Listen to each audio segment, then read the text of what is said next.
Hari ini yang semestinya menjadi target waktu pemulihan jalur roda 2 dari Surabaya menuju Pulau Madura melalui jembatan Suramadu ternyata belum tuntas.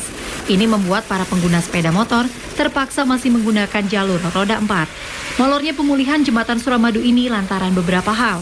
Selain masih menunggu hasil lapor Mabes Polri untuk mengetahui penyebab kebakaran saluran kabel tegangan tinggi, sejumlah jalur kabel utility milik provider pun juga belum terselesaikan. Sebelumnya, target pemulihan jalur roda 2 jembatan Suramadu direncanakan tuntas pada 4 Oktober hari ini. Tapi rencana tersebut molor. Pihak Balai Besar Pelaksanaan Jalan Nasional 8 serta perusahaan listrik negara belum memberikan kepastian. Namun pihak BBPJN 8 memastikan jalur roda 2 jembatan Suramadu akan segera aktif kembali sepekan mendatang. Yusmana Windarto, CTV.